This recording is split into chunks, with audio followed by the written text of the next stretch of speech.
Baiklah, Assalamualaikum warahmatullahi wabarakatuh.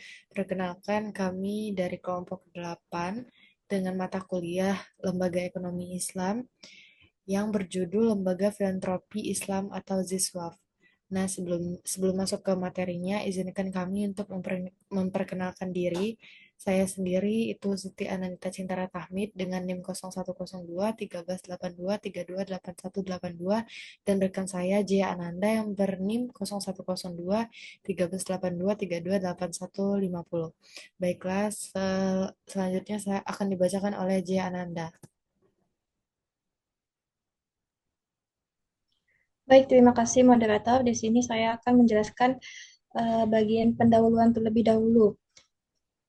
Nah, pendahuluan di sini itu membahas tentang filantropi Islam. Filantropi Islam sini adalah konsep kedermawanan dalam Islam yang bertujuan membantu sesama dan untuk meningkatkan kesejahteraan masyarakat. Bentuknya itu dikenal dengan istilah zifwaf, yaitu zakat, infak, sedekah, dan wakaf. Nah, instrumen ini tidak hanya bernilai sebagai ibadah, tetapi juga memiliki fungsi ekonomi, sosial, terutama dalam menciptakan keadilan dan pemerataan kesejahteraan. Jadi dapat disimpulkan bahwa ZIFAF ini berperan sebagai alat distribusi kekayaan dari yang mampu kepada yang membutuhkan. Oke, mungkin slide selanjutnya. Nah, di sini ada zakat. Zakat itu adalah kewajiban bagi setiap muslim yang hartanya sudah memenuhi syarat nisab dan haul. Secara fungsinya itu zakat itu tidak hanya sebagai ibadah, tapi memiliki fungsi sebagai dampak sosial, seperti membantu untuk mengurangi kesenjangan ekonomi. Nah, dalam konsep ekonomi sendiri, zakat itu berperan sebagai mekanisme distribusi kekayaan dari golongan yang kurang mampu ke golongan yang mampu. Dari golongan yang mampu ke golongan yang kurang mampu. Dampaknya itu untuk menciptakan keadilan sosial dan meningkatkan kesejahteraan masyarakat bagi yang kurang mampu. Zakat di sini juga memiliki makna sebagai penyucian harta dan jiwa. Oke, mungkin bisa ke slide selanjutnya. Nah, di sini ada zakat mal. Zakat mal itu adalah zakat yang dikenakan atas harga harta kekayaan yang dimiliki oleh seseorang. Zakat itu bisa berlaku em, pada harta yang berkembang atau berpotensi seperti tabungan, emas, atau investasi. Nah, adapun ketentuan zakat mal itu yang pertama itu em, hartanya itu harus dimiliki penuh dan halal, lalu mencapai nisab kurang lebih 85 gram emas, terus dimiliki selama 1 tahun, dan hartanya itu bersifat produktif atau berkembang dan memiliki kadar zakat sebesar 2,5%. Oke, mungkin slide selanjutnya. Nah, adapun contoh kasus zakat mal. Contohnya itu diketahui seorang pegawai memiliki total harta selama 1 tahun dengan ketentuan tabungan sebesar 100 juta, lalu ada emas 40 juta, sehingga jika kita totalkan hartanya itu ada 140 juta. Kemudian dibandingkan dengan nisab, jika harta emas itu sekitaran 1.500.000 per gram, maka nisabnya itu sekitar 127.500.000. Dihitung dari 85 gram dikali 1.500.000. Lalu ada cara perhitungan zakat itu dihitung dari 2,5% kadar zakat tadi dikalikan total harta sebesar 140 juta. Maka menghasilkan zakat 3.500.000. Nah, disimpulkan itu um, dapat disimpulkan bahwa orang itu tuh wajib membayar zakat itu jika memenuhi nisab dan haul itu sebesar 3.500.000. Mungkin slide selanjutnya.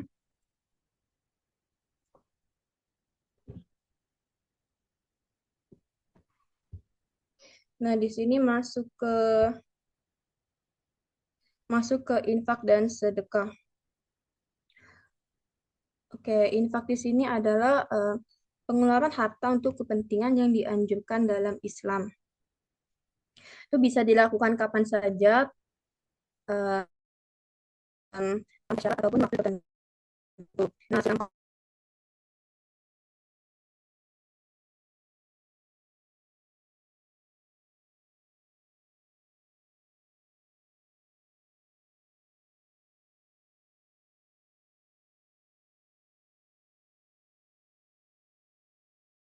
bentuk infak itu bisa berbentuk seperti harta atau materi, sedangkan sebagainya. Nah, fungsinya di sini itu adalah memperkuat solidaritas sosial, membantu masyarakat, dan yang lainnya. Mungkin slide selanjutnya.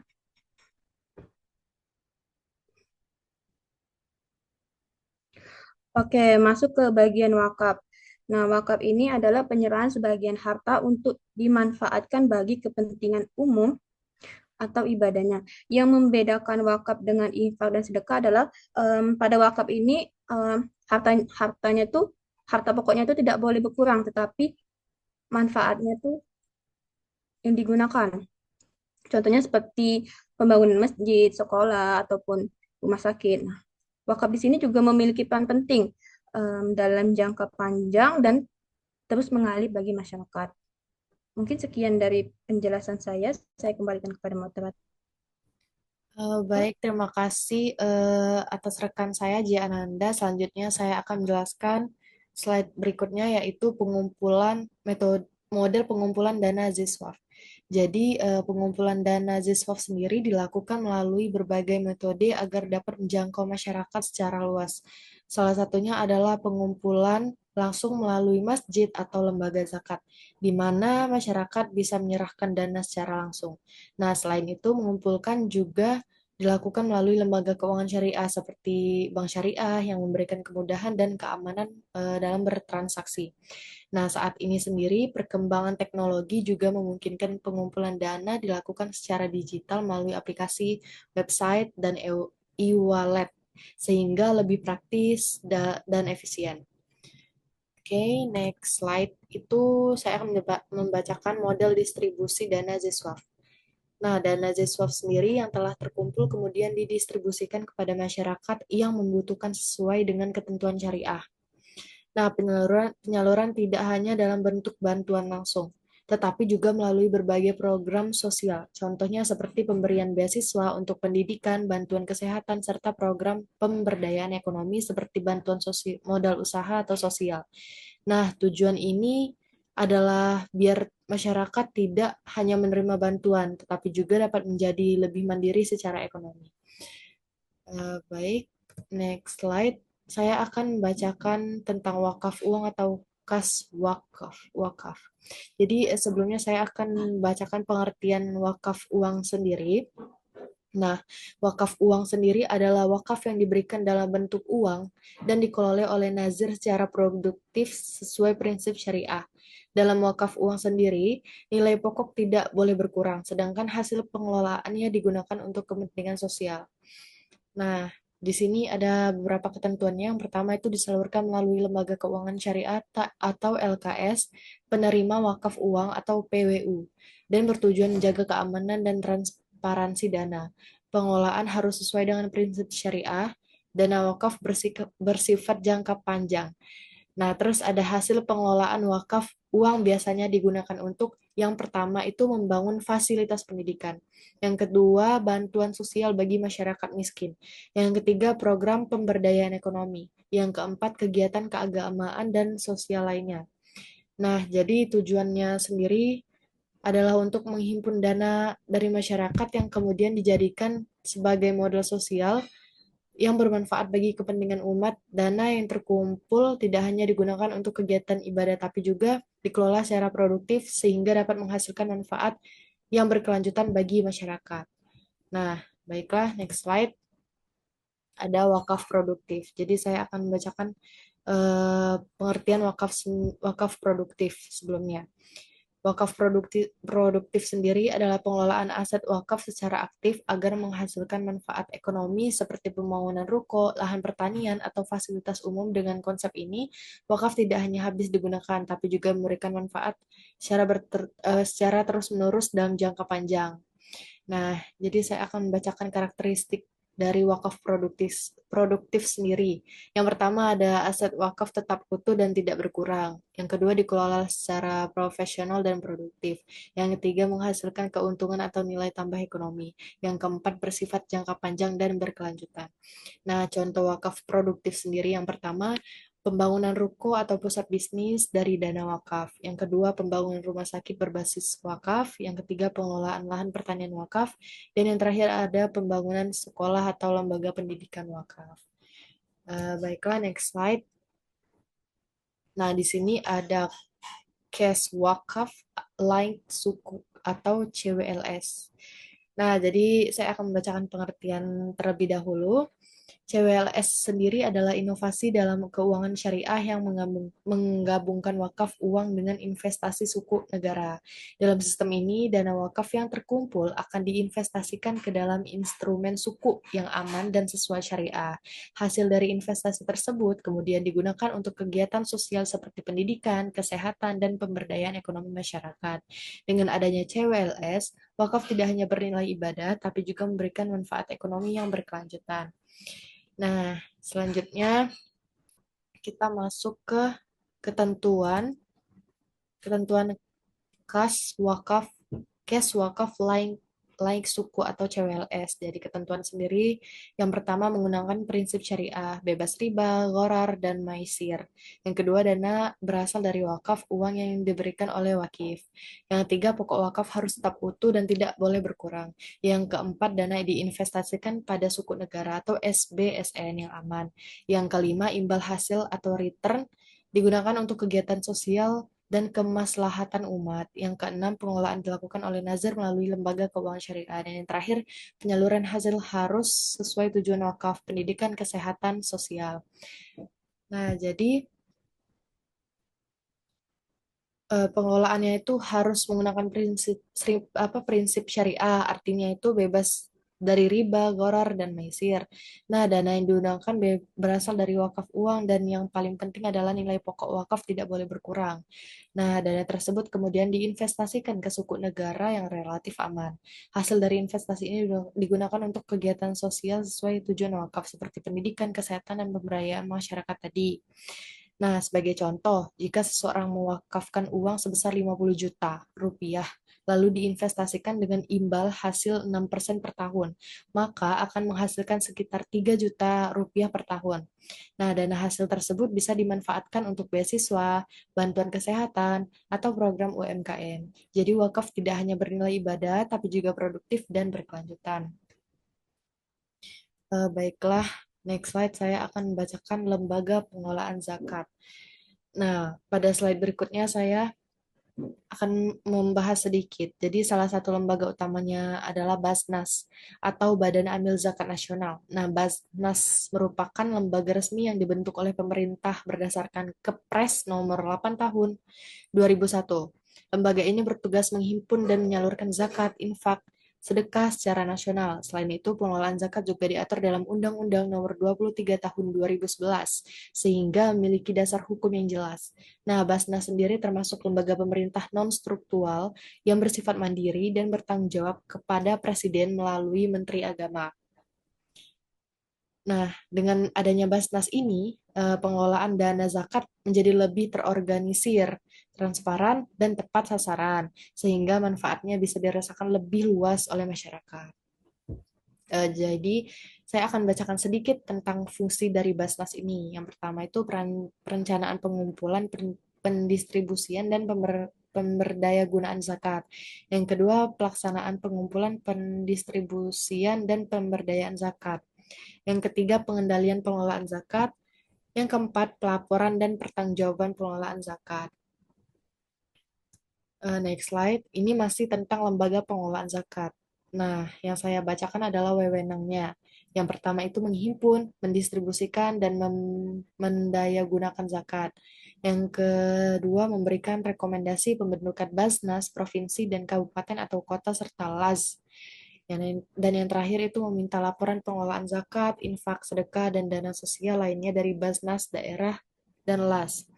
Nah, saya akan membacakan asas-asas Basnas sendiri. Yang pertama itu ada amanah, kemanfaatan, keadilan, kepastian hukum, terintegrasi, dan akuntabilitas.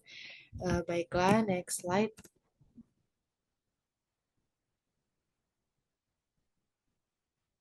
Nah, di sini masih tentang lembaga pengelolaan zakat. Saya akan menjelaskan LAS sendiri. Jadi, LAS itu ada berapa macam. Yang pertama, lembaga pengelolaan zakat yang dibentuk oleh masyarakat. Yang kedua, membantu pengumpulan, pendistribusian, dan pendaya gunaan zakat. Yang ketiga, harus memenuhi persyaratan dan mendapatkan pengesahan dari pemerintah. Nah, selanjutnya ada kewajiban LAS. Yang pertama itu melaksanakan kegiatan sesuai program kerja, menyusun laporan kegiatan dalam laporan keuangan, mempublikasikan laporan keuangan yang telah diaudit melalui media massa, dan terakhir menyampaikan laporan kepada pemerintah. Nah, saya akan membacakan prinsip operasional sendiri. Yang pertama, prinsip keterbukaan. Yang kedua, prinsip sukarela. Yang ketiga, prinsip profesionalisme. Yang keempat, prinsip kemandirian. Yang terakhir, prinsip perpaduan. Baiklah. Nah, di sini next slide-nya sendiri ada nazir profesional. Jadi sebelumnya saya akan bacakan pengertian nazir sendiri. Nah, nazir sendiri ini adalah pihak yang bertugas mengolah harta wakaf agar dapat memberikan manfaat secara berkelanjutan. Nazir ini bisa berupa individu maupun lembaga yang dipercaya untuk mengelola zakat. Nah, jadi sebelumnya saya akan membacakan peran nazir sendiri. Nah, peran nazir ini yang pertama itu pengelolaan dan pengembangan aset wakaf. Yang kedua, administrasi dan legalitas. Yang ketiga, pengawasan dan perlindungan. Yang terakhir, pelaporan dan transparansi. Nah, jadi peran nazir ini sangat penting sekali karena mereka bertanggung jawab dalam menjaga aset wakaf, mengelolanya secara produktif, serta memastikan bahwa manfaatnya disalurkan sesuai dengan tujuan wakaf. Selain itu, nazar sendiri juga harus transparan dan profesional dalam pengelolaannya. Next slide. Nah, di slide ini saya akan membacakan transformasi digital dalam filantropi Islam. Nah, jadi transformasi digital dalam filantropi Islam sendiri adalah pemanfaatan teknologi informasi dan komunikasi dalam pengelolaan dana sosial Islam seperti zakat, infak, sedekah, dan wakaf atau ziswaf. Nah, transformasi ini bertujuan untuk meningkatkan efektivitas, efisiensi, serta kemudahan dalam proses penghimpunan, pengelolaan, dan penyaluran dana. Selain itu, transformasi digital juga merupakan bentuk penyesuaian sistem pengelolaan ziswaf dengan perkembangan teknologi saat ini. Nah, sehingga pelayanan menjadi lebih modern, cepat, dan mudah diakses oleh masyarakat luas. Jadi di sini saya akan membacakan sedikit tentang manfaatnya. Yang pertama, mempermudah masyarakat menyalurkan dana swap. Yang kedua, meningkatkan transparansi dan akuntabilitas pengelolaan dana. Yang ketiga, mempercepat proses penghimpunan dan penyaluran dana. Yang keempat, memperluas jangkauan kegiatan filantropi pada masyarakat luas. Yang kelima, meningkatkan kepercayaan masyarakat terhadap filantropi Islam.